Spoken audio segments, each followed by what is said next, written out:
ओम नमः शिवाय। शिव पुराण का 8वां अध्याय।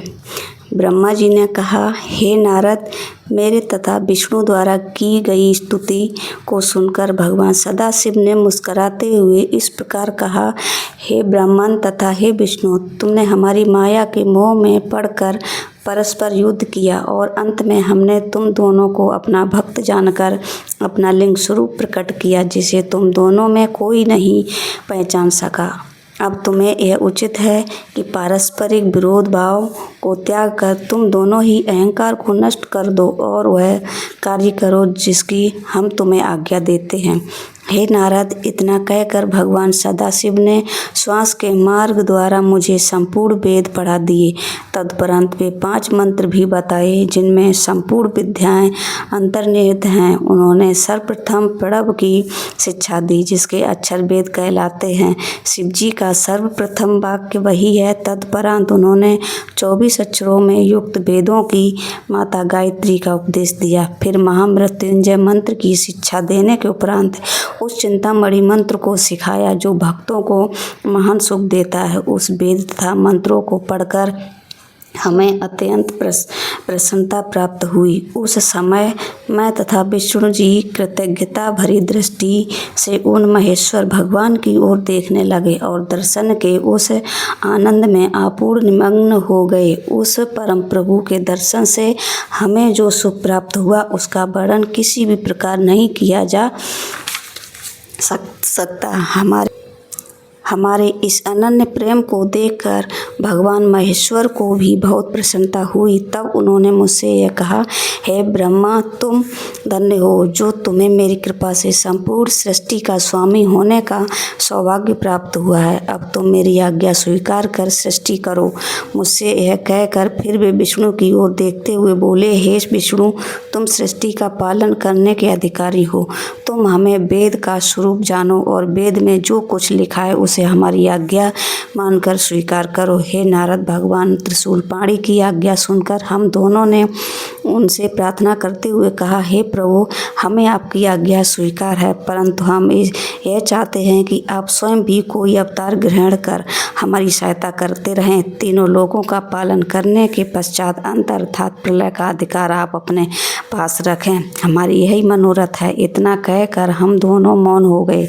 तदुपरांत उनकी मौन स्वीकृति पाकर हमने यह बात कही, हे प्रभु, अब आप सर्वप्रथम हमें यह बताइए कि हम किस रीति के अनुसार आपका पूजन करें। यह सुनकर भगवान बुद्धभाव ने उत्तर दिया, हे ब्रह्म तथा विष्णु, हमें संसार में तुमसे अधिक प्रिय अन्य कोई न होगा। अब तुम दोनों संपूर्ण चिंता तथा शोक को त्याग कर सुखपूर्वक अपना कार्य करो तथा उस कार्य द्वारा अन्य लोगों को भी सुख पहुँचाओ। हमने तुम्हें कुछ देर पूर्व जो अपना लिंग स्वरूप दिखाया था उसका पूजन करना सर्वथा योग्य है। उसी के पूजन में सुख ही प्राप्ति होगी।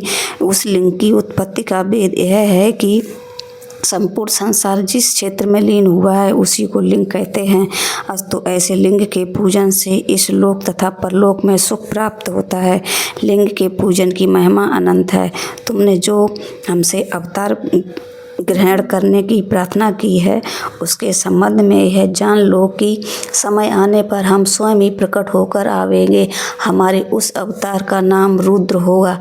हम चारों अर्थात ब्रह्मा, विष्णु, शिव और शक्ति एक ही स्वरूप हैं। जो व्यक्ति हम में किसी प्रकार का भेद समझेगा उसे बहुत दुख उठाना पड़ेगा।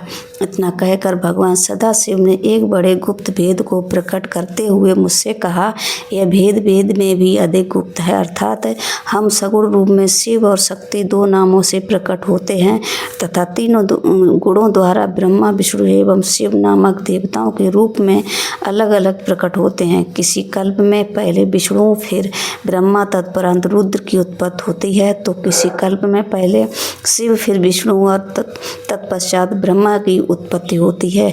इस प्रकार तुम दोनों शक्ति के चिन्ह से रजोगुण एवं सतोगुण को ग्रहण करते हो। हर अर्थात महादेव हमारे ही अंश से उत्पन्न होकर हमारे ही तमोगुणी स्वरूप हैं। उनके अधीन प्रलयकारी रहता है। अस्तु, जिस प्रकार हम तमोगुणी रुद्र का स्वरूप धारण कर प्रकट होंगे वह सब हमने तुम्हें बता दिया। तुम दोनों श्याम एवं लाल वर्ण का स्वरूप धारण किए हुए हो, अतः हम श्वेत स्वरूप धारण करेंगे। तुम दोनों पर तमोगुण का प्रभाव न होगा, परंतु हमारे रुद्र स्वरूप की यह स्थिति होगी कि वह तमोगुण से संयुक्त होने पर भी दिन रात पवित्र योग में निमग्न रहेगा। हे नारद, मुझे यह आज्ञा देकर भगवान सदाशिव ने विष्णु जी की ओर देखते हुए कहा, हे विष्णु, तुम संपूर्ण जीवों का भली प्रकार पालन करना। हमारे दाहिने ओर से ब्रह्मा, बाएं ओर से विष्णु तथा हृदय से रुद्र की उत्पत्ति होगी। हमारी शक्ति जो उमा वह भी दो अंशों में प्रकट होगी, जिससे तुम अलग अलग नहीं समझे जाओगे। पहले अंश से वे लक्ष्मी स्वरूपा होकर तुम्हें प्राप्त होंगी और दूसरे अंश से सरा होकर ब्रह्म को प्राप्त होंगी। उनके उमा स्वरूप को हर स्वीकार करेंगे, उस समय संसार में उनका नाम सती प्रसिद्ध होगा। इस प्रकार ब्रह्मा, विष्णु तथा हर यह तीनों देवता अपनी शक्तियों के साथ रहकर वेद का पूजन करेंगे। आज तो तुम दोनों को उचित है कि तुम हमारी इस आज्ञा का अनुसरण करो। ब्रह्म का एक दिन शेष चतुर्युगी का होगा। इस प्रकार की 100 वर्ष की आयु ब्रह्मा जी की होगी। ब्रह्मा की संपूर्ण आयु का समय विष्णु के आधे दिन के बराबर होगा और विष्णु की संपूर्ण आयु का समय हर का एक दिन होगा। ऐसा एक दिन व्यतीत हो जाने पर हमारा सगुण स्वरूप निर्गुण होकर प्रलय कर दिया करेगा। इतना कहकर भगवान सदाशिव ने हम दोनों के मस्तक पर अपने दोनों हाथ रखे। इस प्रकार उपदेश तथा शिक्षा देकर जब भगवान शिव अंतर्ध्यान हो गए, तब हम दोनों शोक से व्याकुल हो गए। हाथ जोड़कर शिव शिव कहते हुए जिस ओर वे गुप्त हुए थे उसी ओर मुँह किए बारंबार दंडवत करते रहे। ओम नमः शिवाय।